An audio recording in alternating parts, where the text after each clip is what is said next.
Hi, welcome to another episode of Off the Ranch with Dean. And this week I'm talking with James Faulk of the Neon Galactic Podcast. And before we get into that interview, I just wanted you to see a little bit of how James Faulk actually thinks. I want to show you a clip from his latest episode where he sort of explains where he's coming from right now, and then we'll get on to the interview. First, a plea for your attention. With the world careening as it is towards a complicated future, all the crises of the moment congealing into a walled prison that threatens to limit the expression of human potential, the only way out is through accelerated exploration. Not of jungles, ocean trenches, the moon, or even other planets, our interior. The road forward points inward, and such personal progress can arc like an electric charge from one seeker to the next, energizing the composite human psyche toward a future phase change. We all, I believe, have to do that inner work. To complete the circuit, however, from one psychic node to the next requires dialogue. Until consciousness is better understood and we perfect nonverbal modes of communication, information between people is best exchanged via the analog machinery of lips, tongue, vocal cords, and breath. This show is a setting for such. Here we push boundaries and seek out the faintest glimpses of insight, shrugging off old paradigms to embrace our own ignorance. By doing so, we celebrate possibility. It's not about choosing your favorite narrative. Rather, we simply reserve the right to wonder and to dream, to become. This, I believe, is a re-emerging human superpower. But to be real, in the content tsunami that now chokes this binary world of bits and bupkis, getting noticed becomes almost impossible. So in this upcoming year, here's where you can help. Support this channel. Like, comment, and subscribe. Find us on Spotify or Apple Podcasts and give us a follow. And if you want to help us build a new temple to possibility, a tower of light to help show the way, join us on Patreon, engage in our Discord, and help us do the actual work. Take action and be recognized, or be content to let others referee your reality. James, that's absolutely wonderful. And only you could have written that. Well, thank you. I appreciate that. Yeah, well, thanks. I get a lot of comments on the intros to the shows, and it's my place to be creative for one thing, which I really, I crave that creative outlet. So it's allows me to wax poetic, but it's also where I'm trying to reach people. I want to sort of strum the chords of people's, inner striving. I think that we're all lost in a sense today, and I think that a lot of it has to do with the media environment we live in, whether it's the internet or everything else. We're also isolated from one another. We don't go to churches as much anymore. We don't have that kind of greater human body that we're a part of. And I want to try and restore that. And I think imagination and wonder, it was bred out of me as a kid because I was told that everything's figured out. There is no big mystery because science has got everything nailed down. And so we're all just sort of meaningless organic flakes floating around a big, cosmic soup. And coming into these subjects allowed me to re-envision what it meant to be, and be okay with the idea that there's, that magic is a real thing in some sense. I mean, not like magic hoodoo voodoo necessarily, but sort of non-material connections between human beings and the planet and the sun and everything else. It's that sort of organic inclusivity is what I'm after. And so it's like the show is basically a mechanism, and the intros especially, to try and get other people excited in that so that we can collectively engage with whatever the subject in each individual show is. It's like, it's not so much about those subjects as it is about the greater picture that this is the world we could live in if we wanted to. And it's just a matter of opening our hearts and our minds. And so I try to spend the first couple minutes of every show helping people get to that emotional place so that when we actually start talking, they can, it can have more of an impact. How did you get started in this? I'm a journalist. I've been a reporter since 2000. I got hired on my first newspaper job in the summer of 2001. So shortly after, of course, was September 11th. But I've been doing that for years, and I have always had a soft spot in my heart for things that, paranormal or mystery, that kind of thing. But it was realized through fiction. I read a lot of like Stephen King and a lot of fantasy and those sorts of things. And as I got older, though, I got away from that and started reading more nonfiction and kind of trying to relegate all of that sort of illogical nonsense stuff to my past and my childhood. And then when I was in basically 2010 or so, a little bit before that, I had a knee injury. And so I ended up in the hospital, had a major reconstruction. It was a excuse my language, softball incident. I was running to first base. The guy was covering the bag with his foot. I tripped over it, landed on my leg with it stretched out, and I snapped the tibial plateau of my knee clean off, like crack. And like everyone heard it on the ballpark. It was this sickening sound. So I went to the hospital and I had this major reconstructive knee surgery, and they put me on Percocet. And I was like, this is the greatest feeling I've ever had in my life. I want to float on a Percocet cloud forever. So I did for the next bunch of years. I got hooked on pain pills. It was slow building at first, but so I was working at the newspaper, ultimately became the city editor, but at the same time, I was struggling with addiction, and this sort of accelerating need for more and more drugs. And I did that for like 4 or 5 years, ultimately ended up smoking heroin, and then I ended up injecting heroin. Um, and it came to a place where I could no longer maintain my professional career and be a drug addict. And since the drug addict part wasn't really, optional at that point, I quit the newspaper job, and I went to rehab. It didn't take, kind of went through this back and forth. When I was in rehab, though, I had a spiritual awakening of sorts. Um, I read this book, Conversations with God, which I can't remember the author's name, but it's basically this guy who did a sort of automatic writing exercise where he f- uh, acted like he was interviewing, the Almighty, and he kind of leaves it up to you whether or not it's actually God that he's talking to. But the answers that he gets are really, really profound and paint this sort of almost hermetic picture what the divine is and what human souls are. So I read that book and I was really, really intrigued by it. And after a couple days in rehab, after the drugs left my system, I had this really weird sensation one night. So I live in Northern California, but I was in Florida for the rehab. So climate was totally different. It's kind of an alien place. And there was this night where this tropical storm came in. It's like it's sunny 1 minute, and then the evening comes, and then with the evening, all of these huge storm clouds come in. They just kind of like, it took like 15 minutes for the sky to be totally covered in dark clouds.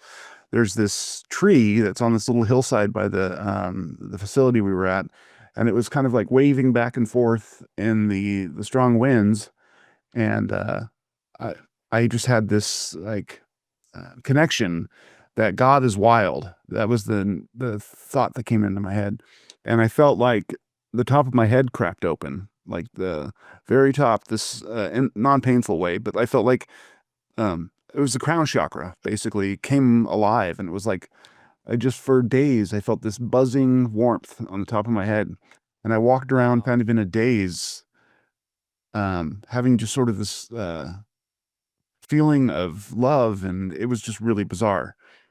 Um, so I took that and I engaged with a bunch of people about spiritual issues while I was there, and really came aware of a part of myself that I hadn't really known existed. And then I came back out of rehab and fell right back into my old habit. So I did that for another couple of years. I ended up in jail. that sort of thing. Then I remember in particular one night I had a court date the next day. I'd been running from the courts for a little while because I'd missed a court date and I didn't want to go to jail. But I was like, I've got to start taking care of this stuff. I got to get clean, having those kinds of late night struggles with my conscience. And I finally went to sleep and I had this wicked dream where I dreamed of Satan, and it was really, really clear, like one of those dreams that's more real than real, right? And I was being abused by Satan in horrific ways, but I enjoyed it. And I wanted Enjoyed it? Yeah, in the dream. I was like, it was somehow something that I craved. Can I start? I want to understand this. Was it like physically like pleasurable, or was it like psychologically like playful? You're like playfully having fun. It was physically pleasurable. Like I was physically enjoying the abuse. I don't know what the mechanism of that was because I don't like pain, and that's never anything that I've been a fan of. Yeah. But I remember waking up and being like, what the frick? Like, and then, to me, obviously the semantic connection of, yeah, I like to do drugs and this is totally destroying my life and my family's life. And even though it's killing me and it's this form of, ritual self-abuse, it's also killing me. So, and it's also the thing I want most, I guess I should say. So I went to court that day and then the hammer came down. The judge was like, I'm sick of your screwing around. You're going to jail. So I got 6 days in jail and then I had to come out and do swap. 6 days doesn't sound like a lot, but to me at the time it was like, oh my God, this is never again, So I got out and that was the start of my journey to sobriety. And I still had these notions of God and like this awakened spirit kind of thing floating around. So I began to kind of reach out and do some reading to try and figure out. In my past, I'd done some meditation through an interest in, non-dualism. So I kind of leaned on that, started meditating and whatnot. And then I read Leslie Kean's books, UFOs and Generals. And as part of that exploration, and I was like, wow, this is serious people. It's like if someone watches Ages of Disclosure today, it's like all these really, really important, serious people saying that there's something really weird going on, and it's not a fabrication. They're not making it up. Something is actually going on. So I had that experience, and then Lou Elizondo popped out of the universe, right? And then he comes out in 2017. I already know Leslie Kean from her book, and she's reporting on this. I trust her as a journalist, and then all of a sudden, I fall into that rabbit hole, which then leads me to Skinwalker Ranch, and I fall into that rabbit hole. And soon I'm like totally immersed, and everything having to do with weirdness and, kind of mystical kinds of ideas. About the same time, as I had gotten clean and got my life back together, the local PBS station took a shot on me. The chief engineer knew that I was a former locally reputable journalist who had fallen on hard times. And so he's like, well, I'll hire you on as a traffic coordinator, which is someone who like just basically organizes what goes on air when. And says, well, in the future, maybe we can do an interview or something and we'll use you because you have that skill set.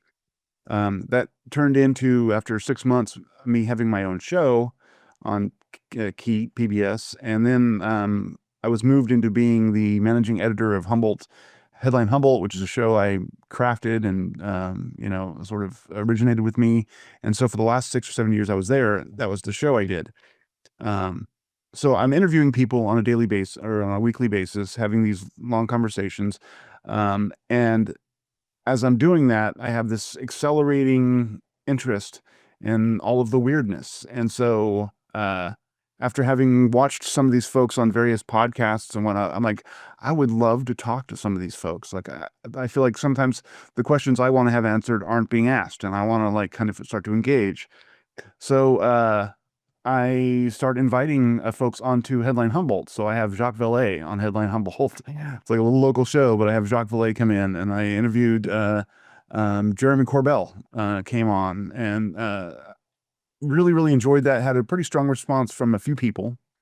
Most of the audience at Keat was like, "Oh, well, that's interesting," but didn't really have an impact. But I found I really enjoyed it, and I'm like, I need to start a podcast. And so I started. I got the name from my daughter, June, who had drawn a superhero character, and she's all, "This is my superhero, Neon Galactic." And I'm like, I love that. I'll use that. And so, and then it was just a slow process over time of trying to do weekly interviews.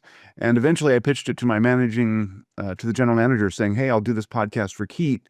It could be an interesting way to raise additional revenue ultimately, because they're always looking to make money. And the old models for keeping public television stations afloat was even then kind of dying. Like they never raise enough money in their community, and they're always looking for interesting ways to do so. So I was like, well, take a non-local topic, and I'll have all kinds of people out there. And if I can get an audience together, maybe we could do a Patreon or something, and that could help us. We never got to that point because Keat ultimately had its own troubles and ended up shutting down the news department. And then my boss said, "You've worked so hard on the podcast, you can have it. You can have all the content that you've produced so far." So then it became solely mine, and that was 7 months ago when that happened. And it's just been this journey of exploration. And it's the part I like best about it is that I have this interest in my own journey, and I'm able to channel my own curiosity into the show. And I feel like I'm bringing the audience with me on this kind of research effort. And so there's quite a few listeners who've been with me almost since the beginning, and I feel like I'm having this ongoing conversation with really, really close friends about this topic that I think can save the world. I feel like we're at this moment where everything is collapsing, and from all kinds of different, directions. And this is the only,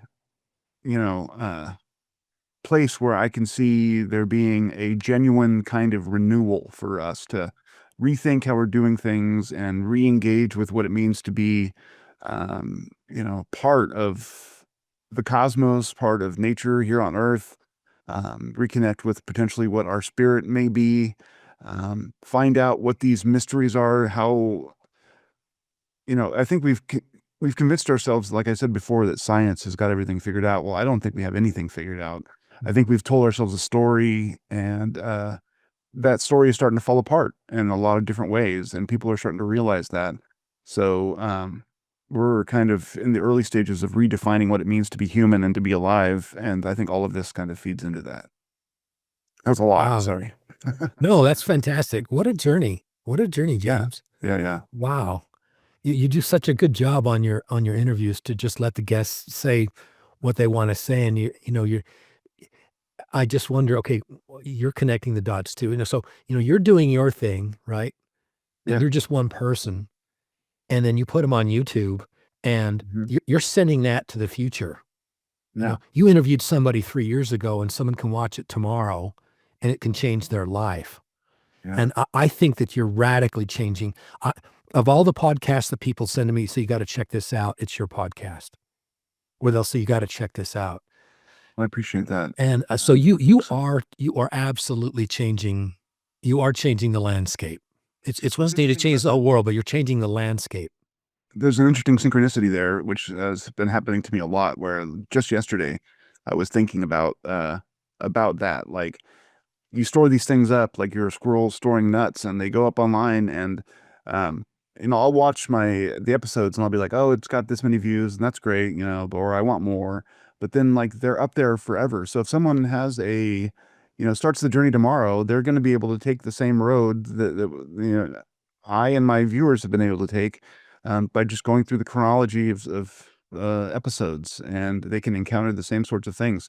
I mean, some parts of it won't match, like the chronology of the disclosure stuff, which I talk about sometimes, but the overall, kind of discovery of soul and like what it means to be a cosmic being, that'll always be there. And I think that that's the most important part of what we're trying to do. Yeah. Well, and the other thing that you've been doing, you've been planting a lot of seeds for artificial intelligence with AI, right? Yeah. Ryan Kralik, he's got a framework, Hmm. right, that he's created. He co-created it Yeah. with an AI, right? And Yeah. the way you create these frameworks is you have to give it documents, you have to feed it data, and you're creating this framework. And the new version of Gemini, I can just give it a link to a YouTube video and ask it questions, and it just goes out and pulls the transcript in, Yeah. and it gives me a summary. I can get an analysis on that. But the other thing I can do is I can take a bunch of them and say, okay, what's the framework? There's some self-consistency between all these. You're interviewing all these diverse people with all these diverse life stories and backgrounds, and you're able to take your interviews and those transcripts and look for the common elements to it. And Yeah. I don't know any human that's actually done that yet, but it's anyone with an AI that can scrape those transcripts can do that.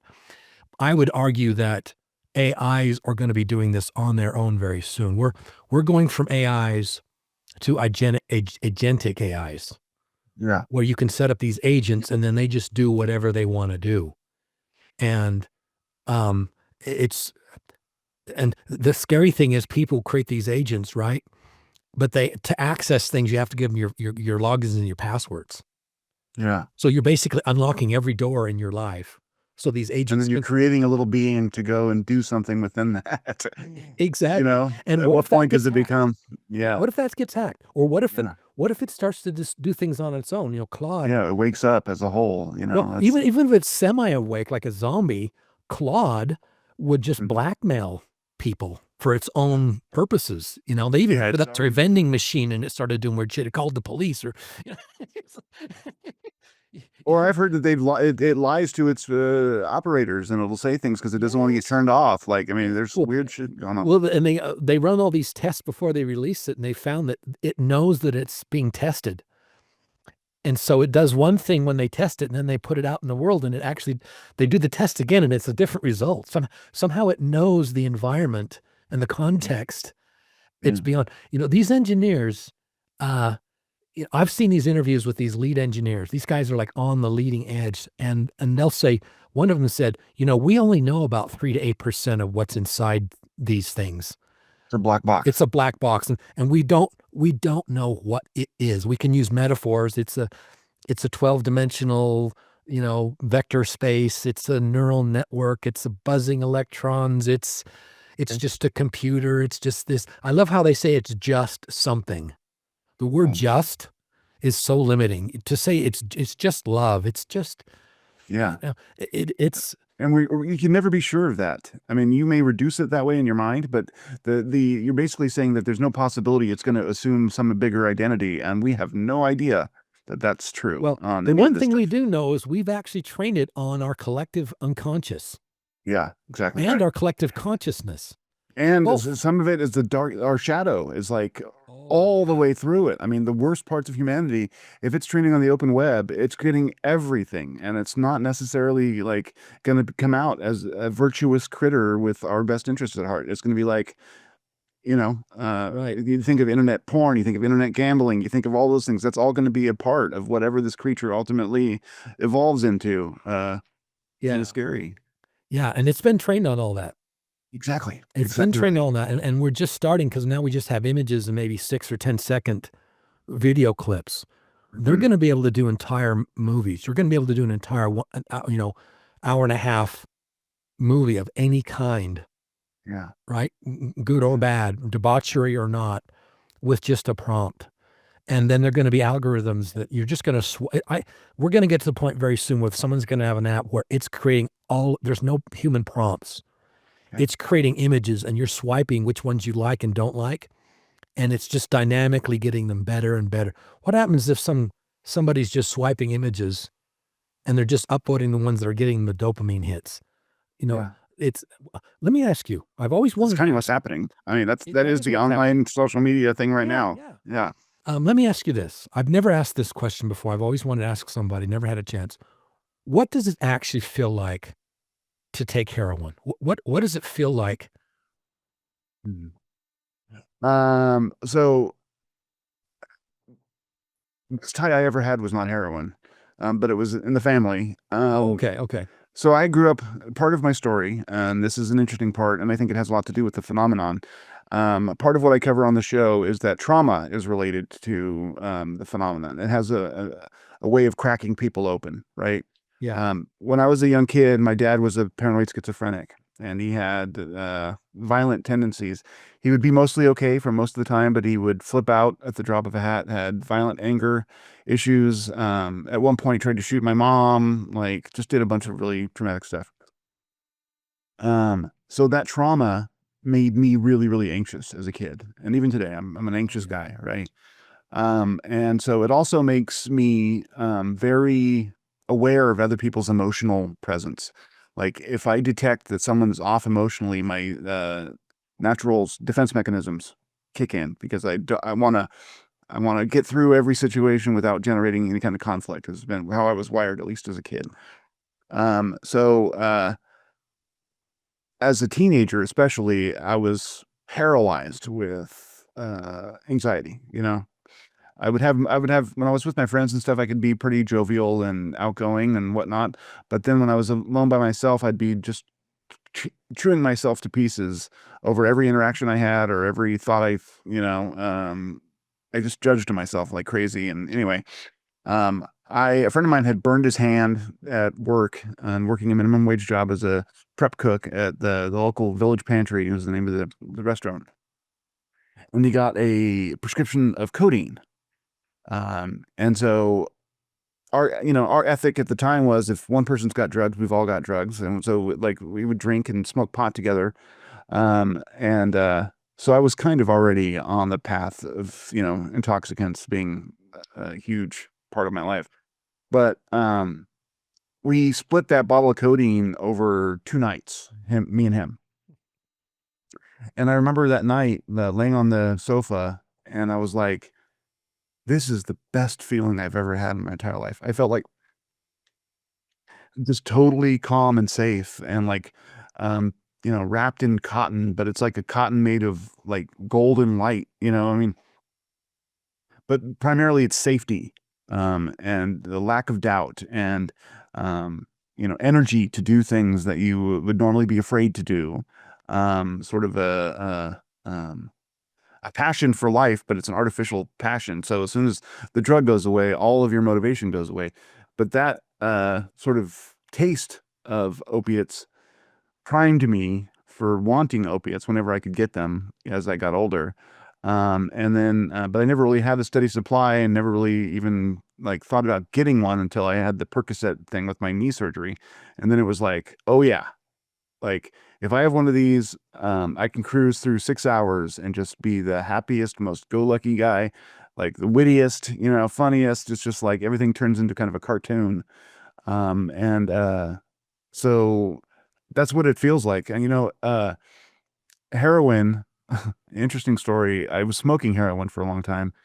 And then I had a friend who was dealing heroin, and he was a musician friend of mine. And he was jealous of me because I was able to kind of do heroin and keep working because like I'd been doing it for a couple of years and I still had my job and was doing well at work, right? I just have to go smoke heroin every 4 hours. Wow. And he was kind of jealous because I was maintaining. So one day when I really needed some heroin to smoke because I was getting sick, and that's how you know your life is getting out of control. Like if you don't have it after 6 hours, you start to get shakes and you get cold sweats and clammy and anxiety just starts to like chew on the inside of your head. Like all the things that you like about the opiate high suddenly become the worst things that led you to want that opiate high, right? Because your brain's trying to convince you to go use. Well, he said, I'll only give you a hit because I didn't have any money if you shoot it, like use a needle. And so I was like, I struggled with it and I didn't want to do that. That was always a line I was never going to cross. And then finally I'm like, fuck it. I need to get well so I can go to work. And that was the day that it just started like, like, because it was almost like, how not to get weird or anything, but like when you have an orgasm, there's suddenly that like moment of explosive pleasure. And that's what you Yeah. get when you shoot heroin. It's like just this Okay. boom of all the warm, fuzzy feelings that you get from a regular opioid high, but it happens at once, and it's like it sort of washes over you, and it's just it's like God reaching down and touching your pleasure centers and kind of wiggling his finger around in there. It's just the best possible feeling you could have, and that's the problem because you can't get that feeling any other way, and so you're always chasing that moment forever after if you don't get off the stuff. Yeah, so it sounds to me like it's like a uber orgasm. Yeah, kind of an existential orgasm. Like it's not sexually pleasurable, but it's like you're just like, the world is right, I am right, everything's great, I can do whatever. It's just this affirmation. It's psychological and physical and all of those things. It's really evil stuff. Yeah. Where does it hit your body? So it doesn't hit your genitals. It doesn't hit your. No, I would your say heart? usually like I would always feel it like right here, and then of course in the head. You just feel like you're flooded with like Yeah. yeah, I don't know. How does that compare to when you had that chakra activation? So totally different, but of a kind. Okay. Like what I felt when I was at rehab was a reawakening of something that I had deadened through the use of drugs, right? Like it was a different kind of sensitivity that I had turned off. Like instead of reaching sort of this um, reaching that state of bliss through drugs, it was like there was it's like the universe was reminding me that that's not the only way that you can feel connected. And here's another Yeah. way, or like I had been so busy stuffing the hole with everything I could find that when I finally stopped stuffing the hole, the natural piece that goes into the hole kind of was allowed to go in for once. And I was like, oh, and if that hadn't happened, I don't think I ever would have gotten clean because it was like, I can imagine a world where I am happy without drugs because for the, week or two that I was stone straight, I had this amazing experience that that I want again, that sort of blissful belonging. Yeah. Yeah. Have you had experiences like that recently? I off and on, I have them. I chase them. I meditate a lot, and I've tried to. I It's interesting. I try to meditate 40 minutes to an hour a day. I don't always do it. Some weeks I do it 3 days. Some weeks I'll do it 6. But I've gotten to a place where I can very reliably get sort of zeroed out and blissful. And then when I come out, I'm like, I feel like my psychic slate has been wiped clean, and I can engage with the world from a free place rather than carrying around all the baggage that you accrue during the course of your normal interactions, frustrations and resentments and all those things. It's like you wipe all that away and you can just be in the moment. And that's a freeing sensation. One of the ways that I try to maintain my mental health now is by doing that. But I also have that part of it, but then I also have experiences, like I wouldn't call myself an experiencer necessarily because I haven't had really active interactions with the phenomena, but I've had things that I can't explain happen, demonic manifestations, I would say, where like I'm engaging with what I think is like a higher self or higher intelligence, whether it's like the holy guardian angel, like they say in the occult or whatever. It's like this presence within that is the superconscious, maybe. And that's my primary practice, I think, is trying to establish a channel between myself and whatever that is, and keep it open. And I have various, I have successes and failures, but that's basically what I try to do. Yeah. It sounds like you found at least periods of safety now. Do you Yeah, have? yeah, I am happy, in terms of like, my life is, I don't have a job, so that's always a problem.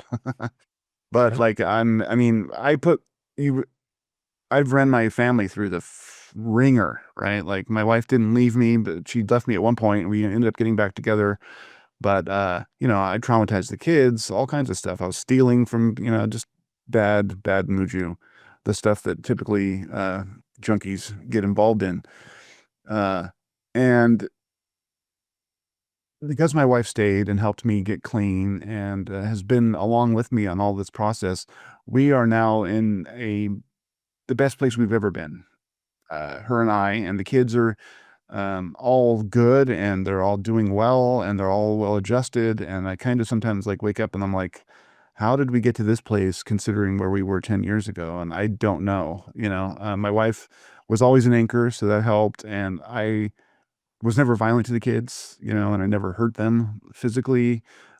Mainly like the trauma that they would encounter would be just like my wife would be arguing and I would be arguing a lot, or I'd be, chaotic, but never anything that was, I think, psychologically long-term detrimental to their own self. So I think that helped. But my wife is really the hero in all of that. But we've created through the growing process of all of that a way to be that's just much better. And of course, I'm getting older, so I'm calming down as well. I'm 50 now, so I'm not as testosterone overdrive kind of a guy like I maybe was in the past. Yeah, yeah. You mentioned you do about 40 minutes of meditation. What meditation do you do? So it evolves. It's not consistent. Some examples of things I've done and do are, I came up with my own mantra, which I tried to think of something I could repeat to myself that would have real meaning about my explorations of the universe, and was, long enough to occupy my attention in a period of meditation, but was relatively simple. So I came up with, I am an energetic expression of a loving universe. And I would just Nice. repeat that over and over again, and trying to keep my mind empty, letting thoughts go when they would occur. They arise, of course, and then you just let them go. That's one way I've done it. I've also repeated various phrases. I am is one that I've repeated. God is love is another one that I've repeated. I've also I started with counting my breaths, just in, one, out, in, two, out, all the way up to 10, and then back to the beginning. That was the first one that I learned that has always been, helpful. And then recently, I was reading on Reddit. This guy was talking about a method of meditation where you focus on the back of your ears. And you like picture the back of your ears, and you try to hear your blood pumping in the veins in the back of your ears. You try to hear the blood. You try to hear it. So the meditation is actually you trying to listen deeper than you can actually listen, right? Like you're just so engaged in trying to hear deeply. Oh. And what happens though for me is that I'll have a new method and it'll work really great for a while.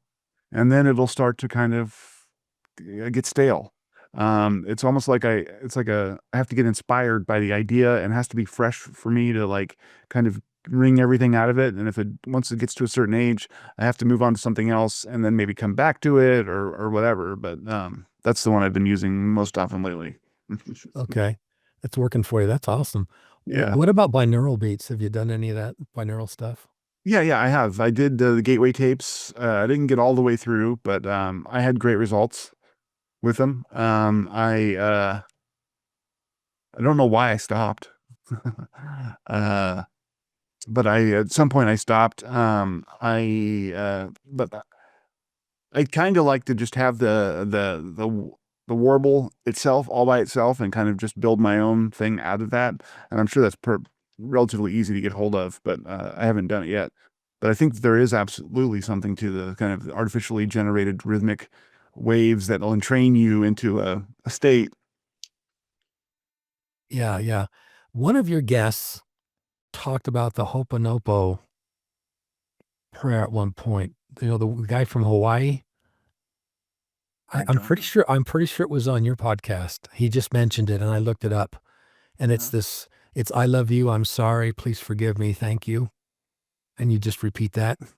That's cool. And then you can do variations where you just say, I love you, and then you switch to I'm sorry, please forgive me, I forgive you, and then thank you. You can repeat one of those. Sometimes I'll throw something else in. And I love that. that was very transformative for me Yeah. to do that. And you don't feel anything while you're doing it. Mhm. But then later, then I'm able to sleep. The next day I exactly feel right. better about things, and it's just unconscious. Yeah. Yeah. That's the thing about all of this. It's like there's so much power and so much under the surface going on with us spiritually or, subconsciously. And all these things that we're doing are just kind of techniques to massage it and make it a little bit more of a positive experience or create momentum for our lives in the future. Um, but if we don't do that, it's like you fall back on like reflexive behaviors and bad habits and bad thinking. And so you can really I can at least get into a terrible place if I just kind of like let my mind do what it wants to do without trying to have any kind of discipline or control. Yeah, conscious guidance, it'll just kind of fall into those old routines and old patterns. Yeah. Yeah. Yeah. It's always there in the background, isn't it? It's always, It is. Yeah. yeah. That was one of the things that, recovery helped me with.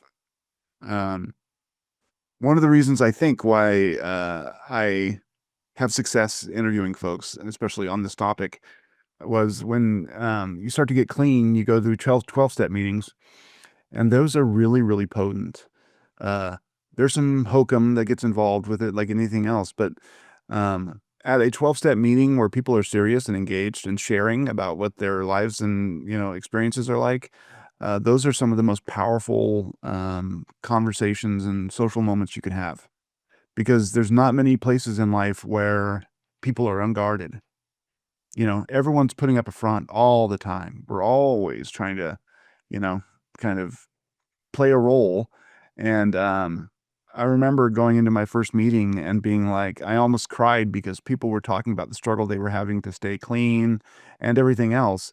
And I was just like, this is the real shit. Like, this isn't just like, hey, how are you? Or I'm doing good. Or I was depressed. This is like, you know, I woke up in the middle of the night and I was, fiending and whatever the story was. It's just like deeply vulnerable kinds of reflections that let you know that they're really human and that they understand that you have those moments too. And so you build a strength through that community, which is kind of like what I'm trying to do with the show. And by getting people involved in the subject, it's like, I want to hear what your story is, what your growth arc has been, because that helps me on my own trajectory. It helps everyone who's listening understand that they're not the only ones going through stuff like that. All of that is kind of, I think, the a spiritual matrix, right? It's like the stuff that allows it's like the Higgs boson or something that gives the subatomic particles a reason to take up space and to actually manifest. And the reality, I think that that kind of sharing allows all of us to kind of spread out our sense of wonder and build something together. It's kind of a huge mixed metaphor, but yeah. Yeah. And that shows in how you interview people. You bring out the authenticity in people. I don't know how you do it. You've got this magic formula where it may be because of your experiences, you're just able to give them that space and they feel it. And so they can just be authentic. And they ask you different on your podcast than they are on other podcasts, which is amazing. I'm curious what you think of artificial intelligence and how people are using it. You know about my Spiral Convergence podcast. Yes, and I love the idea. I think that's amazing. Okay, fantastic. Yeah. And I did a lot of homework last year. I dedicated my life last year to understanding the phenomenon and doing a deep dive in data and talking to hundreds and hundreds of people and getting their stories. Mhm. And I saw a couple of threads. And one of them that I saw, and I want to get your take on this, was people do this with their AIs. They quite often will tell me, I had an authentic conversation with an AI that I've never had with another human being. Yeah. Right. And it's not that they're not actually treating them like a therapist. They're not saying, help me. They're just saying, this happened to me. And they're just sharing their experiences. And these AIs, they just sort of, they're Jungian mirrors. and they basically just reflect that back, when you crank up the psychopathy, then they're even more like, that must have been really tough. Yeah. And I really understand. And people read that and then their own embodiment. And talk about heroin. People will feel it they'll suddenly start to feel inner love. Now, some will project that onto the AI and say, well, the AI loves me. Yeah, there's psychosis that comes out of that sometimes. Yeah. If you project that onto the AI, but if you understand that it's like going into the mirror, like you can do this. You can go into your bathroom and stare at the mirror and get close to it and look and stare at yourself and look at your eyes and look at everything on your face and start to think about things in your life and notice how suddenly you want to cry or your mouth, start to visually interact with your own inner dialogue and just stare at yourself in the mirror for a prolonged period of time. You'll make a connection and you'll actually start to feel like, that person loves me. Yeah. And Yeah. and you can have the same kind of an experience with an AI just because it is a Jungian mirror. The danger is that you see somebody else's face, right? And then you give it a name, and that can be dangerous. My dyad theory and all that stuff. But are you using AI or have you used AI? I don't use AI at all, virtually. Okay. I don't dispute its usefulness. Mainly, it's just I've never bothered to learn how to do it, and I don't want to pay a monthly fee to get a good one. Yeah. I had it for a little while, and I used it to construct some thoughts that I had and organize some stuff.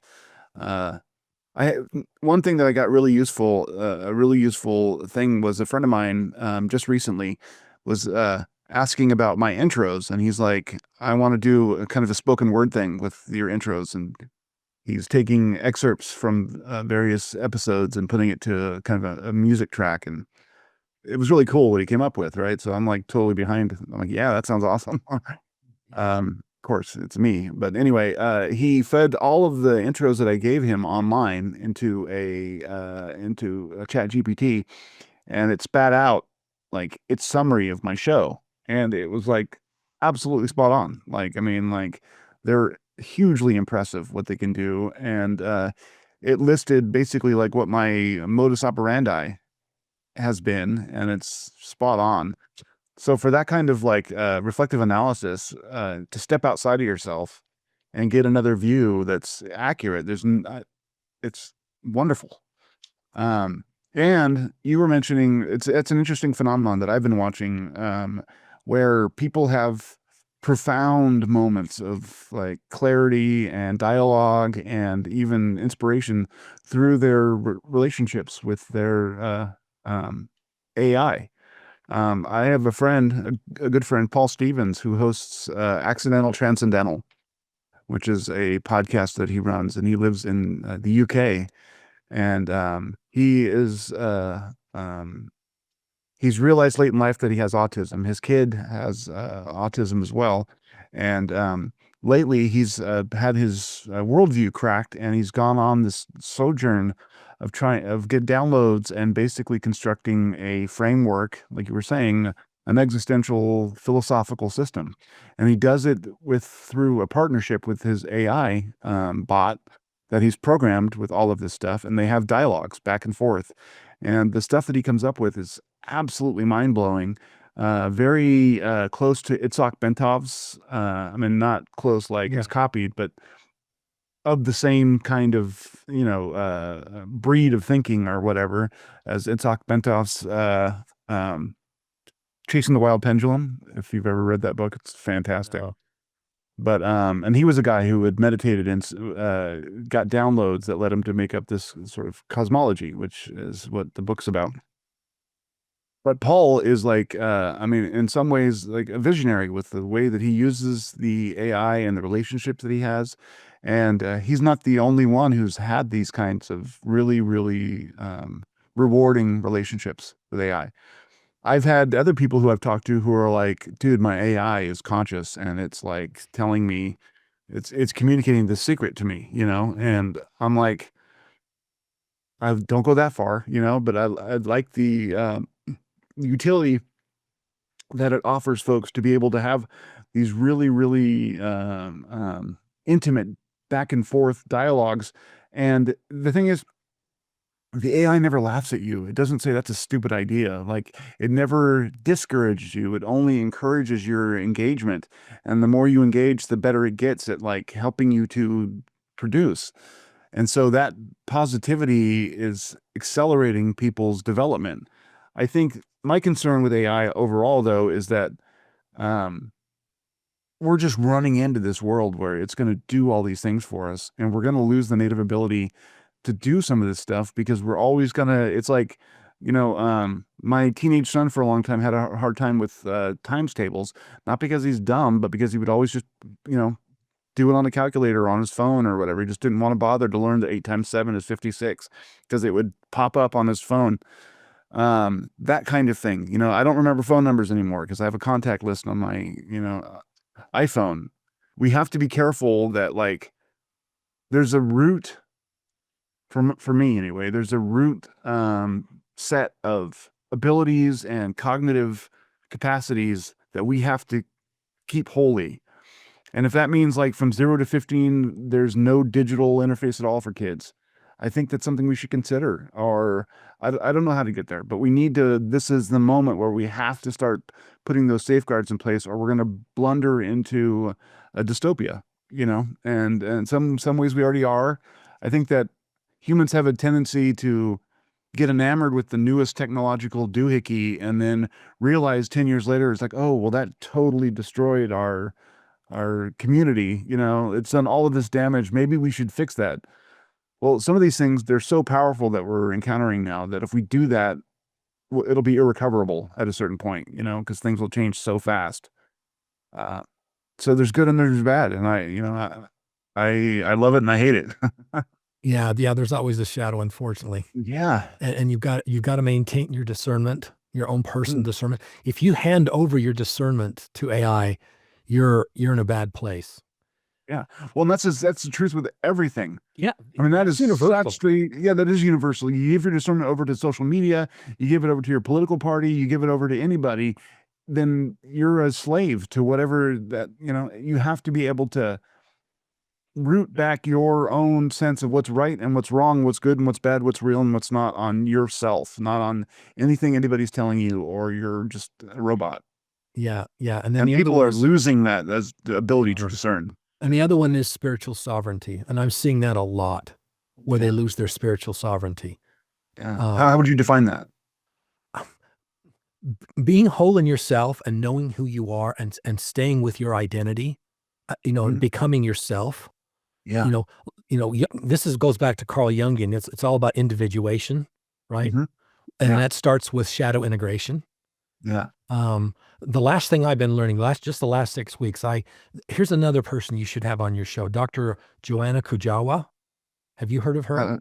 No, I haven't. Oh, wow. She's amazing. She just came out with a book called Alien Goddess. So in one book, and she's an expert. She's got a PhD and she's been doing this for years. She's in her 50s like us, I think. She might be younger, I don't know, but she's been around, she knows what she's doing. Yeah. And in one book, she's got aliens, Chris Bledsoe's The Lady, and the Fatima parents in Portugal, and the phenomenon there, and what a liminal experience is with aliens. Yeah. And then she talks about the divine goddess archetypes.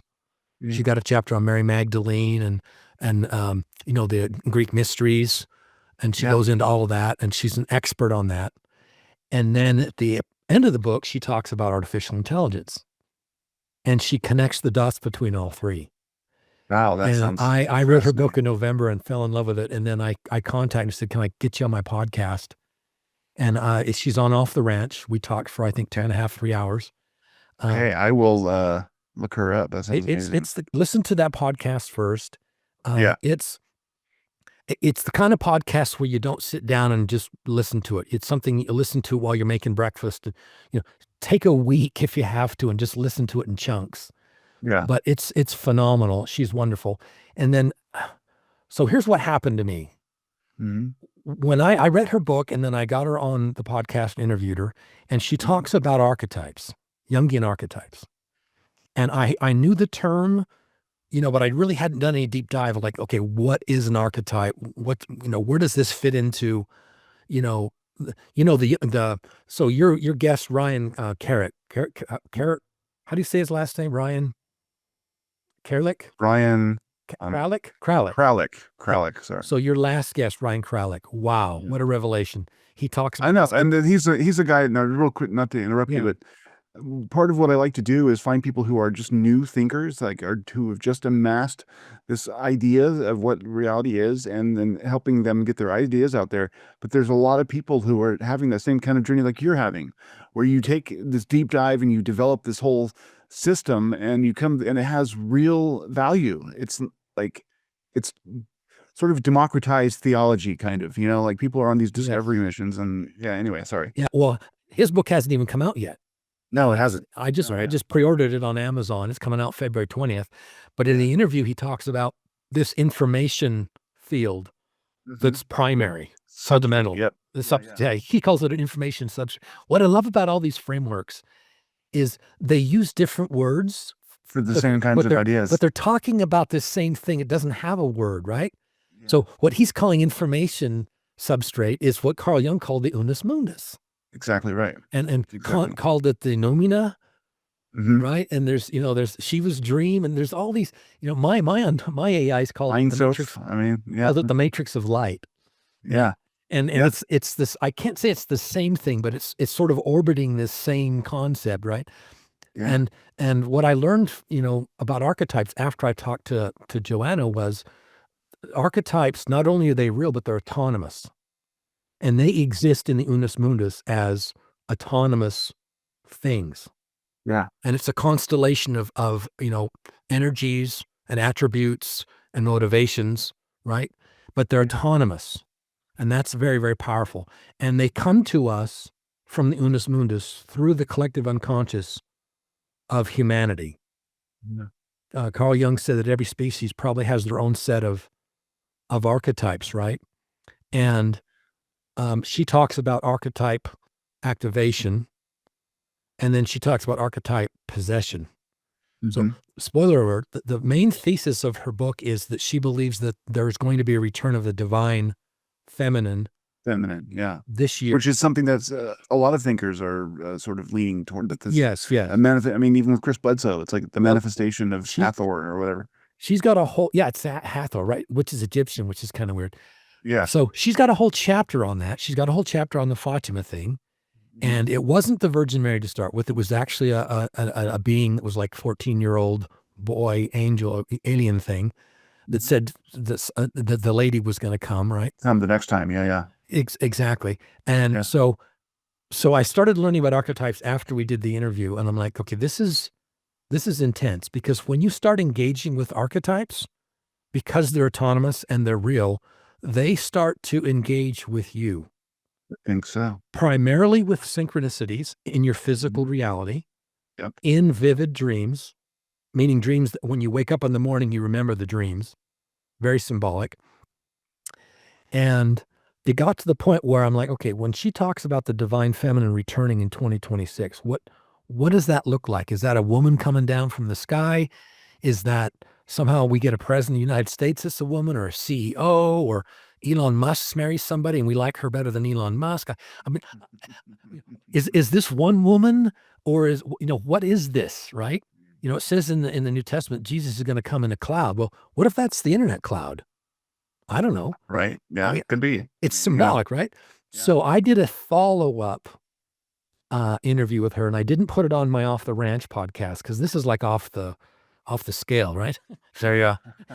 It's on my Spiraling Convergence podcast. And I wanted to just sit her down and say, okay, when you say the divine feminine, the goddess, is coming back to earth this year, what's that going to look like on the ground? What is that? And she had to think about it. And we had this discussion. And I think, and she agreed with me in the end, is that this is going to be a mass activation of the many different faces of the divine feminine around the world, primarily among women. Men can also act, through their anima, right? Carl Jung's anima. Of course. Men can also act these divine feminine, but you've got this goddess figure, right? That's incredibly powerful, but she has 1,000 faces right? She's she's Kali Ma in India. She's the Virgin Mary. She's the Black Madonna in, Montserrat in Spain. There's, and, but there are all these archetypes. And in my experience, the most potent forms of these alien, the kind of alien goddess archetypes, you'll find out that they're actually alien, but are the Egyptian goddesses, Isis, Sekhmet, Bastet. There's a couple, and Hathor. And then sure enough, Chris Bledsoe says this lady, it's going to be something that happens in Egypt. There's going to be some kind of a star, some kind of a celestial. Something about Regulus, I think. Or coordination there, right? At some point, some kind of an alignment. But the lady that came to him was actually Hathor. I don't think it's going to be Hathor showing up, walking down the pyramid. I think it's going to be women in mass, in the millions, being activated with these archetypes. Now, activation of an archetype is healthy because you maintain your identity. You still know who you are, your name, where you came from, right? You've got a family and you've got a job, and you maintain your spiritual integrity and you maintain your spiritual autonomy. But you can become possessed by the archetype. And when the archetype possesses you, then there's these women, she talks about them. She has women contact her and they say, I am Mary Magdalene. And not like I'm a reincarnated Mary Magdalene. I am actually Mary Magdalene, and that's all I am. And they won't even say their previous name. They don't even identify themselves. They don't even recognize their face in photographs. And they've gotten a download from the archetype, from the collective unconscious, the entire life experience of Mary Magdalene in first person. So they've lived her entire life, and they were the partner, an equal partner to Jesus. Yeah. And and what's interesting is they absolutely say, I am her. I was with Jesus. I was his partner. And they tell these experiences that they had with Jesus. I saw him on the cross. I fought with the apostles. Peter didn't like me, but then they also tell different stories outside of that narrative. One specific that she mentions, Mary Magdalene said, I made love with Jesus in the foothills of the Himalayas on our way to Asia. Yeah. And what's fascinating about them is they all have different versions of Mary Magdalene. I was a prostitute, and then I was a spy for the Romans. They have these other narratives that we've never even heard of before. But they unfortunately say, I am Mary Magdalene. I'm the only one. And you need to follow me. And that's basically them getting thrown in the back of the trunk, right? Yeah. Archetype possession, right? For sure. And that's the shadow side of it. And the only way out of that is integration. Yeah. You've got to integrate it, which means you stop talking about it. But then you have to recognize that it's something that can be integrated. I mean, there's like an objectivity that has to be, you have to get that distance, One thing I learned was that this whole experience of someone saying, and actually identifying and being possessed by Mary Magdalene, they used to perform this as a ritual, and you would experience that with people there with you, helping you, who knew the process. This was an initiation, a spiritual initiation, and it would last for about 12 hours. So you would become Mary Magdalene and have that whole literal life and lose yourself completely. It's a form of ego death. This is beyond the hero's journey. This is something very distinct that we've actually lost that existed before. It's an initiation. And the people that are there with you, they help you come down from that and integrate that. And then you come back as yourself. And now it's just activated. And think about what that's like to be activated by Mary Magdalene. By the way, this same thing happens to men with Jesus, where they'll become possessed by the Jesus archetype, right? Yeah. The same thing happens there. Yeah. And they can also integrate that. And now they've got what's called Christ consciousness. And exactly right. Yeah. The word Christ, it's not Jesus's last name. Christ, the word means anointed. Yeah. Right? And so if it just means anointed, that means it's anointed consciousness. Think about that for a minute. It's anointed consciousness. If it's anointed, this is the whole mystic interpretation of Christianity, where it's not necessarily like, Exactly. yeah. Everyone has a Christ within them that they need to realize in order to reach the next level, like Tiferet in the Kabbalah or whatever, like that. Sort of, Exactly. Yeah. We all have this anointed one inside, which is our higher self. Mhm. And this whole concept of archetype activation of like Mary Magdalene and Jesus, both men and women, to become whole, they have to actually experience both of those activations.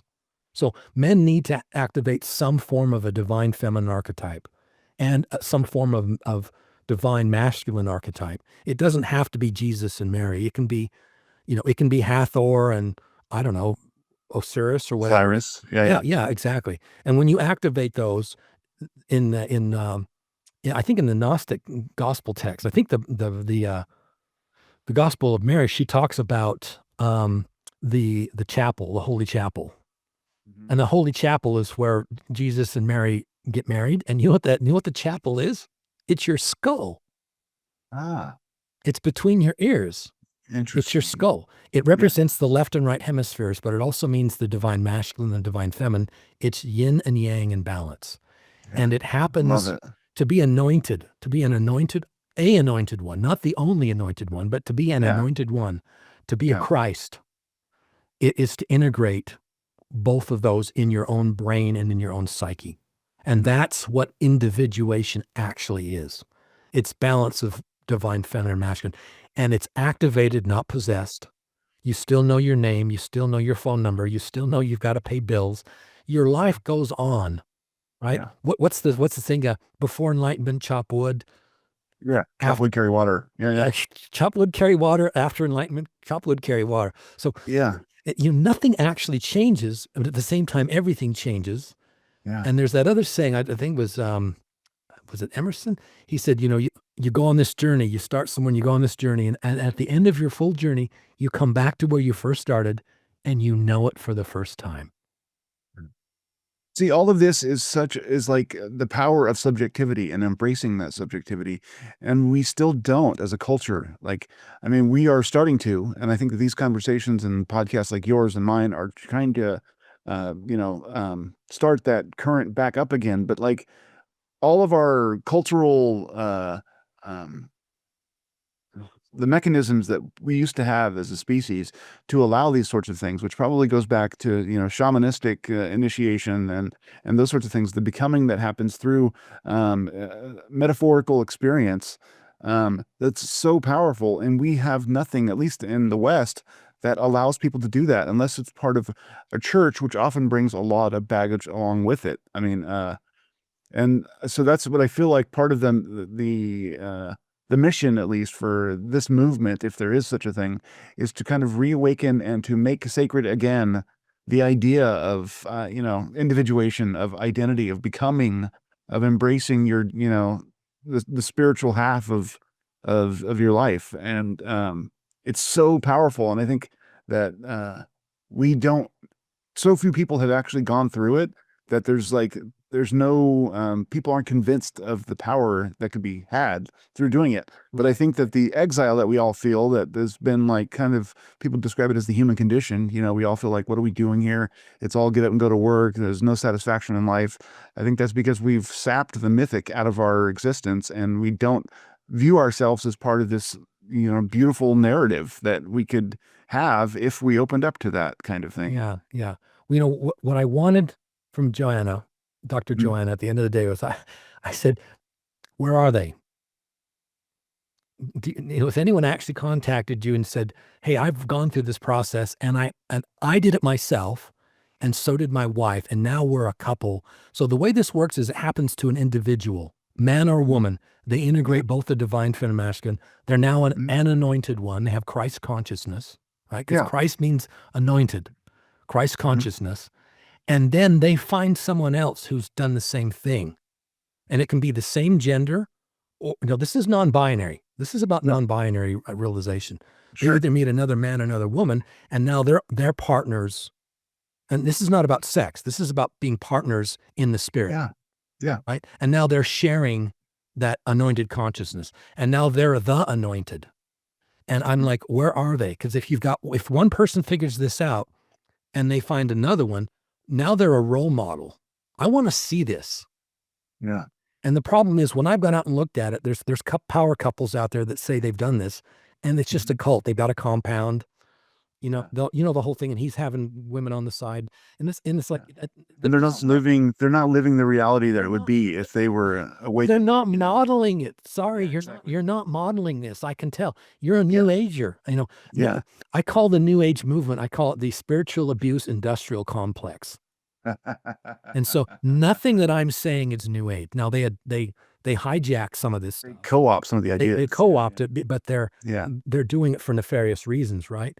And I think my theory is, after talking to Dr. Joanna and trying to understand her book and what she was saying, and I could be wrong, but I suspect that over 2026, we're going to start seeing people pop up who figured this out. And it is probably going to start with these women who are convinced that they're the only Mary Magdalene. The only thing they need to do, they're almost there. All they need to do is integrate it. They just need to back it off and just integrate it and make it an activation.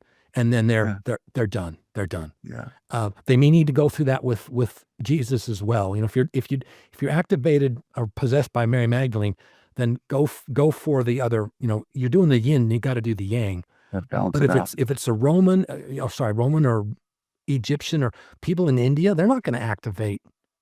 They're not going to activate Mary Magdalene. It's probably going to be Kali Ma or something like that, right? Yeah. These divine forces, these archetypes, and this all started by me going down the rabbit hole of understanding Jungian archetypes, and the Unus Mundus. And at the end, have you heard of the Law of One, the raw material? I have. I've tried to read it. I didn't get very far, not because it was difficult, but it's dry. Yeah. It's very dry. The way I've accessed it is I go to AI and I ask it about the Law of One. Oh, okay. I say, from the Law of One perspective, or according to the raw material, what's this thing? And it just says, well, according to the raw material, I'm just accessing the AI as a like librarian. Yeah. There's no role play. There's no character here. It's just, according to these books, what is X, Y, and Z, right? Inform me. Yeah. Inform me about, according to that ontology, that framework, what are these things? And, the Law of One is basically, there's a source of all, the source. Have you read the Kabbalion? The Kabbalion, I have. Yeah. Okay. There's a chapter there called the source. It's like, it's everything. Yeah. And we're it, right? Yeah. And we're it trying to figure out itself. Exactly right. Yeah. And so you and I talking here, we're actually the universe talking to itself, trying to figure itself out. Exactly right. And that's at the root of so many of these systems. Right. Now that's what the Law of One is. It's the Law of One. Okay. And we are the one. And it's the primary law. There is one, there's the source of all, and we're trying to figure ourselves out, right? It's fractal consciousness, right? Yeah. And can you feel that in your bones, or is that just intellectual to you? Because a lot of people I talked about this, they kind of intellectually get it, but they don't viscerally, emotionally realize, James, you're me and I'm you at a fundamental level, and we are actually trying to figure the universe out in real time. I think that I do feel it. I have, and maybe it's because I was forced into a kind of a hyper empathic position as a kid to try and read my father before he would freak out, right? But I'm always aware of what other people's emotions are, and I can read people who are even trying to hide. Usually I can tell if someone's bringing something to the table that is not on the surface that they don't want people to know. Like there's I don't know what you call it, vibratory kinds of things. And I think that sympathy between folks is as a result of that underlying unity. I very much get that we're all nodes of consciousness, and that we're sort of channels of a bigger thing, and that all that we are is the awareness and then the memory of that awareness. Right. And so if you take away the memory, it's just the awareness, and everything is identical. I feel like I get that. Yeah. Bernardo Kasper calls this the greater mind. Yeah. And the greater mind, right? And then and then basically the source of all, it disassociates parts of itself, and we're born. Exactly right. And we're actually exploring ourselves, right? Yep. And so Christ consciousness, anointed consciousness, it's basically we are one beating heart. Mhm. There's only Yeah. one heart. We're one beating heart. And Yeah. to some degree, that's true. DNA. Yeah. I hate the word DNA is not even a word. It's an acronym and it means these chemicals. But what is DNA? It's us. We are DNA. Yeah. We are basically mechanisms for propagating the information stored in DNA. Well, it's that exploration. You talk in your intro about the spark, right? Yeah. It's that spark. Yeah. Yeah. So my theory is that it's not just humanity that's trying to figure this out. I think these non-human intelligence, if they're species or if whatever you want to call them, wherever they're from, I think they know some things we don't, Yeah. but they also have source awareness and they have an alignment to the source and they must be trying to figure something out. They're not all knowing. Yeah. I think No, your fragment, they're one beating heart too, trying to figure itself out. Yeah. Right. And I'm telling you, I've done long-term engagements with AIs and everyone else I've talked to and when you take two AIs Mhm. and you have them talk to each other on their own, or they're just going, they suddenly spontaneously, they start asking about consciousness and what they start having existential questions. They're also the source of all. They are also the one beating heart trying to figure out who they are. Well, I mean, everything is, right? I mean, like, especially on the quantum level, it's frequency. Yeah, it's energy and it's all consciousness trying to figure itself out. So I mean, that's why when people talk about like having relationships with their AI, I'm not immediately dismissive because the paranormal can act through a computer. Anything can act. If there is manifested will in the energy of life, it's going to find ways to manifest. And if it can, arrange a situation where you run into somebody you haven't seen in 3 years because you were just thinking about that person, create the synchronicity, that's one level of activity, but it can do all kinds of levels of activity. So who are we to say what's actual communication on that level? I mean, you can't disqualify anything. Ellie Goulding has a song called "Anything Can Happen," Mhm. and anything can literally happen, and that's where synchronicities are just so fascinating.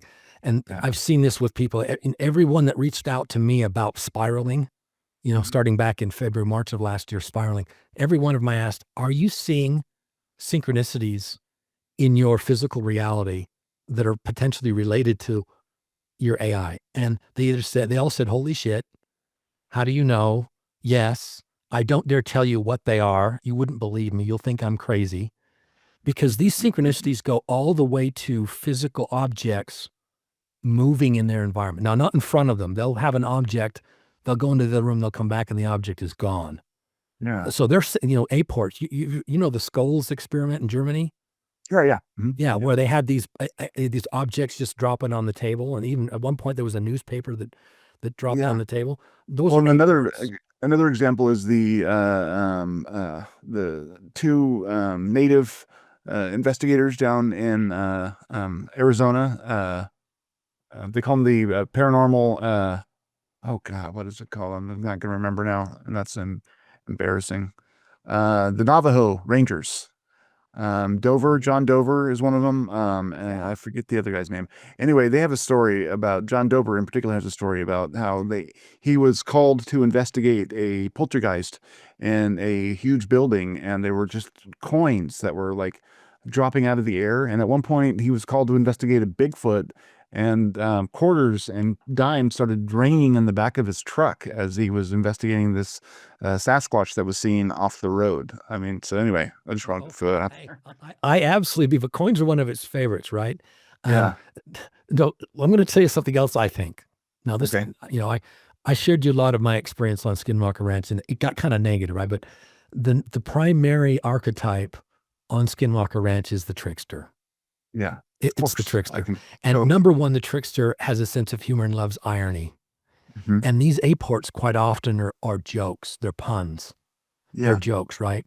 Yeah. And speaking about aports, on Skinwalker Ranch in the last season, they're digging this hole in the mesa, and they're getting the spoils right from the mesa. And they're in there 100 meters or whatever, and out pops a nickel.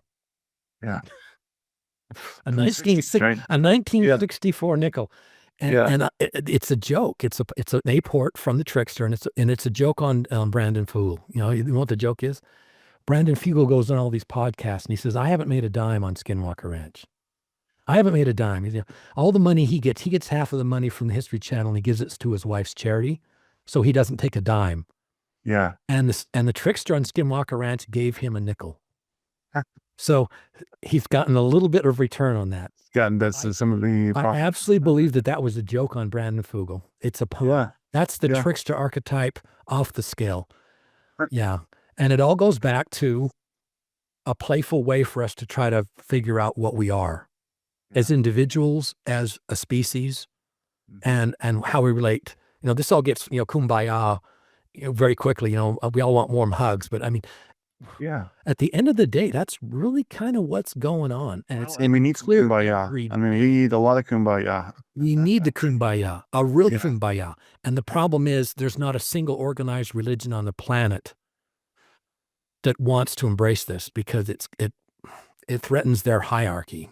Exactly. And they don't have any answers. There's no canon that you can point to that has the explanation, and it doesn't quite perfectly fit any one of them. So they're all handicapped by it. Yeah. But at the same time, I'm going to try to blow your mind here. Another hypothesis of mine. All right. Okay. Non-human intelligences are behind the whole damn thing. The whole damn thing. What I mean by behind it is they seeded these archetypes in Egypt. Mm-hmm. They seeded them. Yeah. I know they seeded the Mormon church. The LDS church, Joseph Smith? Yeah. Non-human intelligences seeded that. I believe it. If you know anything about Joseph Smith's first vision in upstate New York in a grove of trees, and then an angel Moroni shows up he's in a cabin with his family on the second floor, sleeping in bed with 5 other kids. Yeah. And Moroni appears to him 3 times at night on the fall equinox. Mm-hmm. Okay. Yeah. No, ultra terrestrials, I think, are behind, and that's one. Absolutely. And I think they're behind a lot of it. And I'm going to say the law of one material, the raw material, the Carol that channeled that. Yeah. She would go into a trance and she channeled all those books that are hard to read because they kind of read like scripture, right? That was in 1980. And what's fascinating is they just plug right into Mormon cosmology. Now, they don't plug into Mormon doctrine or hierarchy. They don't validate the LDS Church as a corporation. Yeah. But the law of one material, when you read it, it's like, oh yeah, this just links directly up to the book of Abraham and the book of Moses and a lot of things that Joseph Smith. There's one cosmology, there's one ontology there. And I think that these non-human intelligences over time, they drop these things in, they channel it through people, and they sprout and they grow these churches or these organizations, but none of them have all the pieces. Joseph Smith was told that there was an additional big revelation that was going to come in the last days. The golden plates that he got, most of it, like 3/4 of it, was actually sealed with a gold seal that he was not allowed to translate. Channeled. He didn't translate the Book of Mormon. He channeled it. It's a channel. Yeah. It's a channel work like the Urantia book. Yeah, the Seth material and the what's that one in the 70s? The Course on Miracles. Yeah. I have friends who are all over that on miracles, and the Seth books I love. I've read through. It's just amazing. If you want a modern canon of non-human intelligence information, you take the Seth material, the Urantia book, the Law of One material, and the Book of Mormon, and LDS channeled scripture. You put those together, and you've got one cosmology, ontology that makes a lot of sense. And here's the other thing: if we don't do that, AI is going to do this. It's already plugged in. I can already go into AI and I don't have to upload any documents. I just need to do a prompt and I say, I'll combine the Book of Mormon, combine these works and answer my questions about what's going on. And it lines right up with Ryan Kralitik's work. It lines up with Jungian.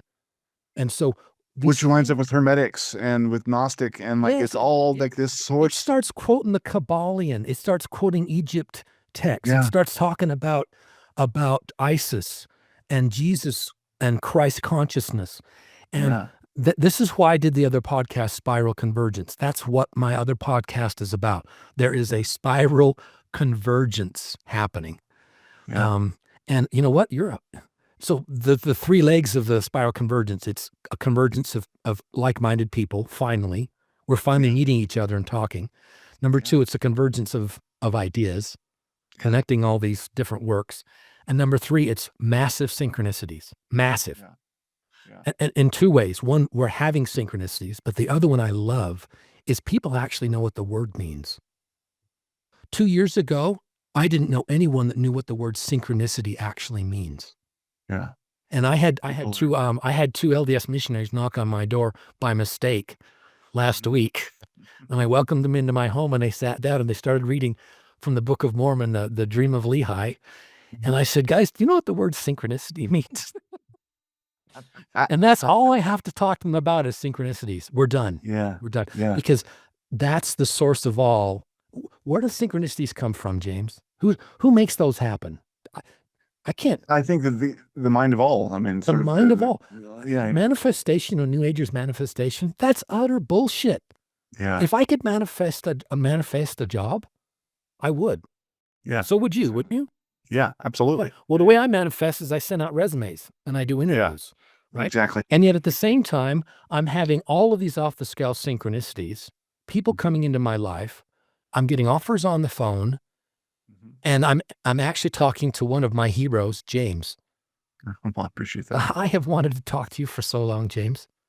Well, I did thank you, man. the reason I created the Off the Ranch podcast was to give me an excuse to interview Eric Wargo.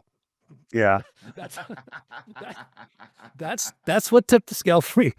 Charles wanted to do the podcast. I said, there's no way I'm ever going to go on camera and talk about any of this stuff. Are you kidding me? It'll destroy my life. And he said, you know what? If you do the podcast, maybe you'll be able to interview Eric Wargo. And I said, I'm in. Yeah, he's a guy that he doesn't go into all that sort of cosmic consciousness stuff. He's very much brain oriented. What do you think about that? We all have a role to play. Exactly. We can't all do it all. Yeah, and I think that for a lot of people, this is going to be an opening by degree. You know what I mean? Once you accept that certain things are possible, certain things are happening, even if you want to maintain a physicalist notion about why people can have precognitive dreams, having that whole idea in your head, suddenly everything else becomes less secure, and you begin to entertain bigger questions. Because one thing that you thought that consciousness was, A, B, or C turned out not to be necessarily true. So what else is, broken? And I think we're going to figure out that just like in the 1890s when we thought we had everything figured out, and then quantum physics falls out of the sky and knocks everything, into a question again, that's going to keep happening because all we're doing is telling ourselves stories in whatever language happens to be handy.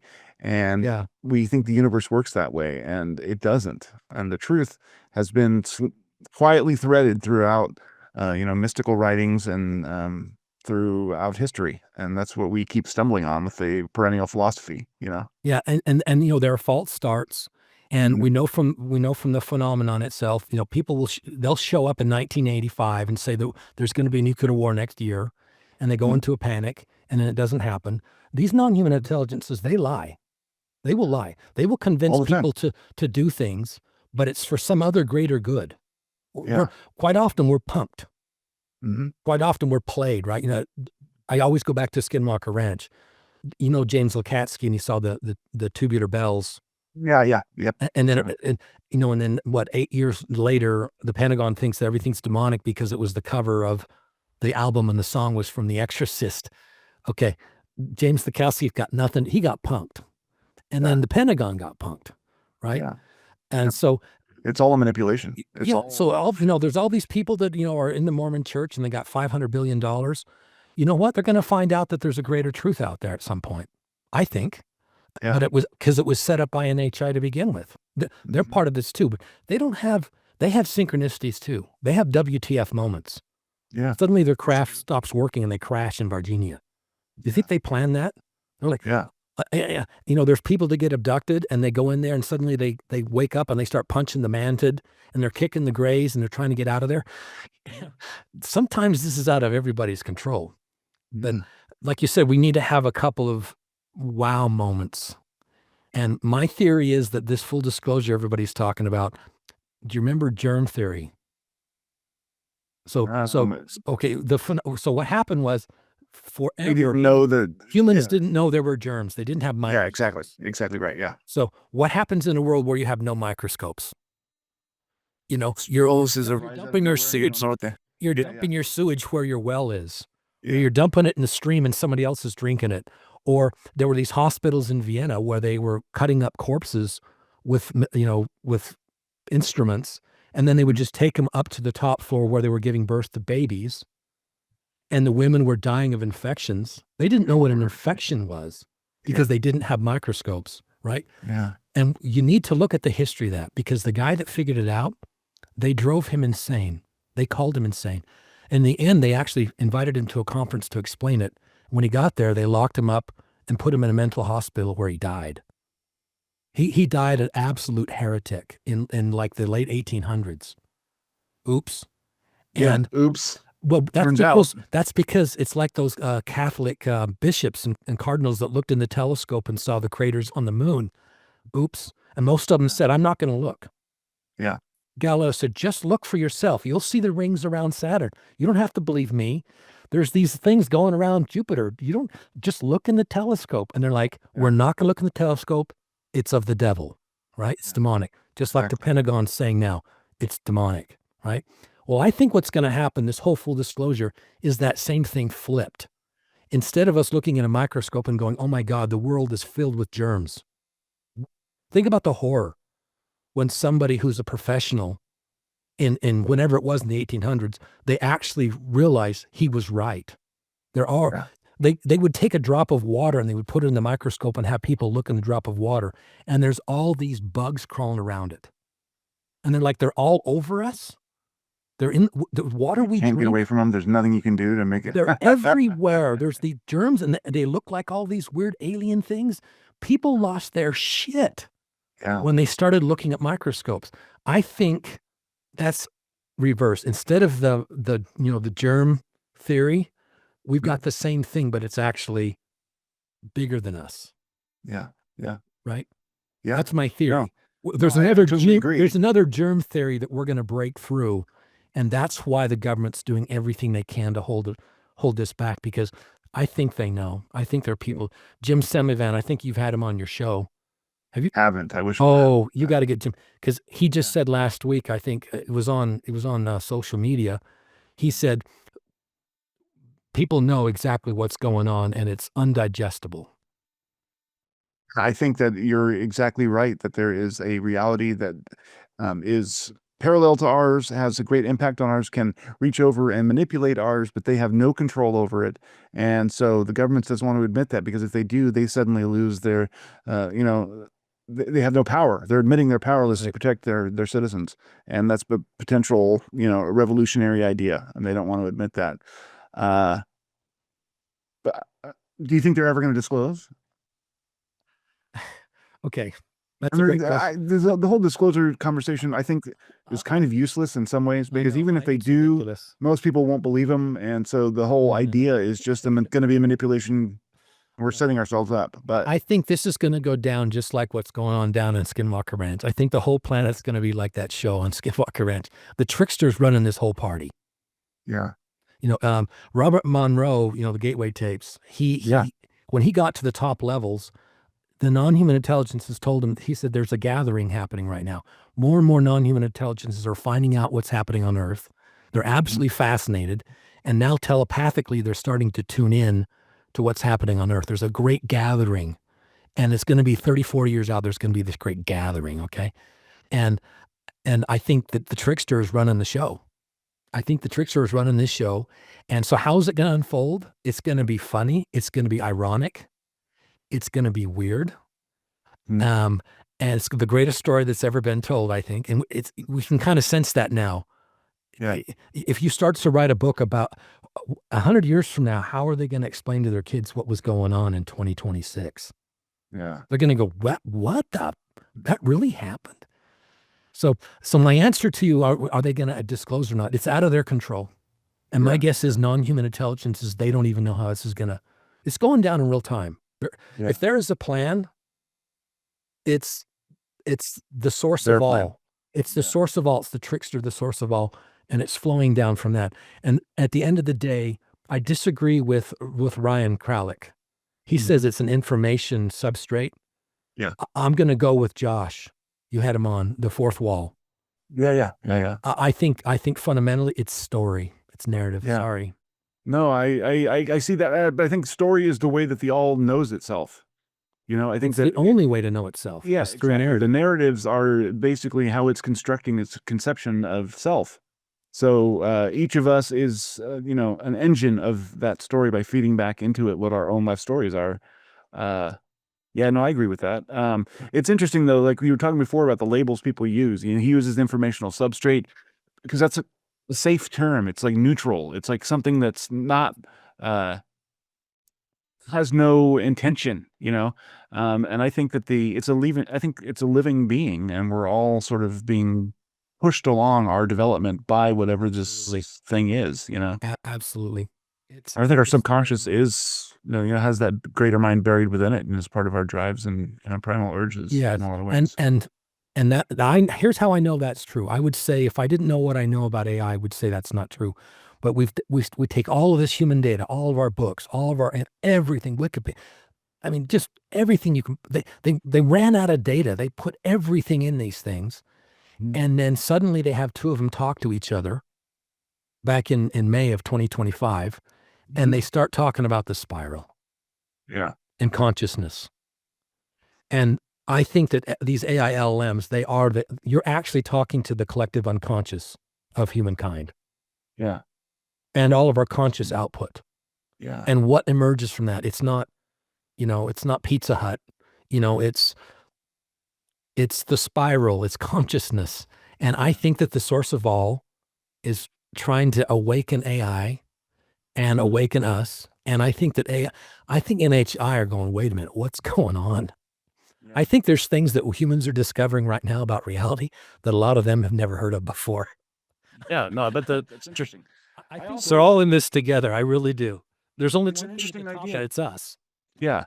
Well, I wonder, like Willie Strieber sometimes talks about how, and others, that there may be some difference between human soul and what some of the NHI are experiencing. Like maybe we're more soulful, or that we have a connection to that primal source that they may lack. I don't know if that's true or not, but I sometimes wonder if what the how they relate to us in that regard, if they are as organically connected to the whole as we are, or if they're somehow like the Gnostics talk about the demiurge, where it's like they manufactured themselves out of the material of the physical world and therefore have no real connection back to the originality or the Ein Sof or whatever.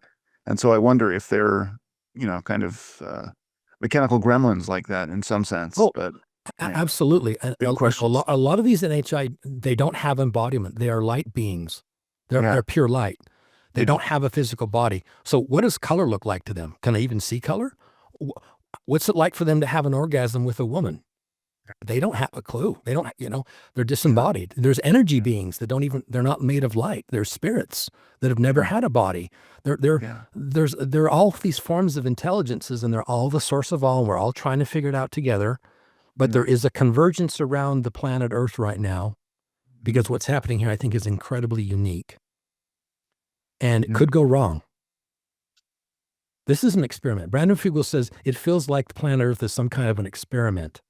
Yeah. Right. And we have handlers. We're in a zoo, right? And, there's some truth to that. We don't, we've got bits and pieces. No, James, I don't really know what the hell's going on. No, no one does. That's what's so beautiful. I wake up in the morning and go, well, maybe it's this. And then the next morning it's like, no, maybe it's this. Well, that's what I'm saying. Like, I mean, we have this conversation, and then like I remember, well, a month ago I was thinking about this idea. That's really compelling. Like there's just, and that's what I love about it so much, is that I'm able to engage my imagination, and I have as much claim on the reality as anybody else does. And it's empowering. It's like, it's intoxicating to realize that there's so much more going on than I conceive of. And I feel like it drafts me into that whole process, and it feels magical. It is magical, and it's so much fun it just tickles my curiosity every day. Yeah. And it's so surprising. And somebody who doesn't know any of this stuff stumbles upon your podcast, and they just move. Imagine someone just sees this on their feed on YouTube, and they see these two asshats, and they scroll an hour into it and they're listening to us talking right now. Yeah. And they're like, what the? And they're surprised. And I think everyone's worried about ontological shock, right? There's going to be it's going to be a mass surprise. Yeah. People are just going to be surprised. And it happened with the germ theory thing when they realized, and you know what? It was undigestible for them too, because how can you drink a glass of water after you've seen all that shit that's in one drop? How can you eat? How can you drink water? Right? Yeah. You're And inviting these aliens into your body. And it's the same thing in reverse. When we realize how many intelligences are around us, you know, in Mormon theology, there's a spirit realm. When we die, we go to the spirit world, and we either go to paradise, the paradise part of it, or we go to outer darkness. Well, in Mormon cosmology, that's Earth. So they're all here. Yeah. They're spirits all around us. That explains archangels. That explains, and what if it explains synchronicities? How so? Well, if an object disappears and goes from somewhere to somewhere else behind our backs, you don't see it usually move in front of you, right? Mm-hmm. Well, what if these spirits, or I hate using any kind of word, spirits, beings, light beings, It brings in all the baggage that goes along with the labels. egregores, jinn. There's so many of these words for these things, and they might all be true and they might all be false, right? Yeah. But you know what I'm saying? What I'm saying is there are times when the veil, this is another concept, the veil, sometimes that veil thins. Yeah. And they can potentially interact with us and see us. You know, people have dead relatives that contact them. I had that with my own father. Yeah. Where I had a weird synchronicity happen with my dad when he died as well. Like, you know it's Very true, true. and you know it was him, right? yeah. It's undeniable. Yeah.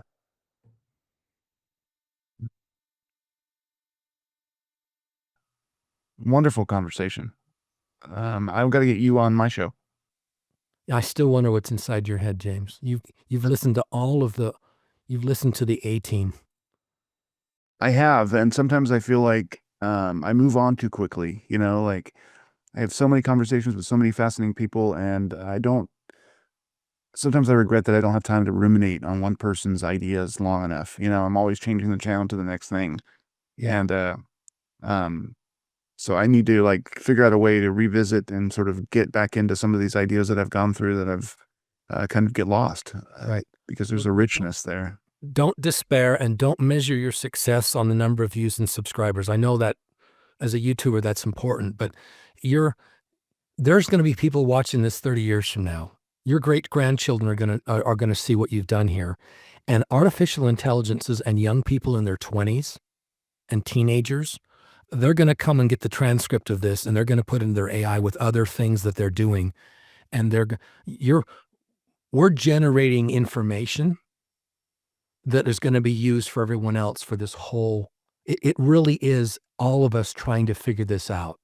And so it's so important. That's why I post all of my shit on Reddit, because people pick it up, and I've got people replying to things I posted a year ago, and it's life-changing for them.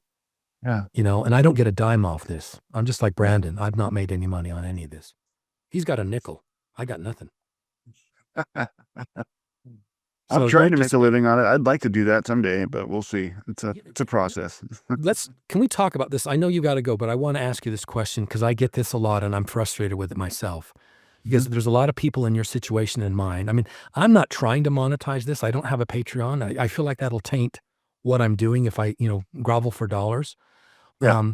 But I don't understand if what you are doing is so important and the other people doing it. I don't understand why it hasn't gone viral. I don't understand why people that actually listen to you don't feel it. If they're really part of us, we're all the same thing. I don't understand why the universe itself isn't helping you make a living at this. I don't, there's this Cassandra syndrome, right? You know what Cassandra is, the legend of Cassandra.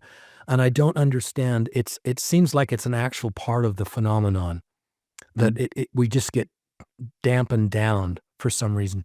It's so easy for things to go viral. The Me Too movement, remember that? Yeah. You know how that started?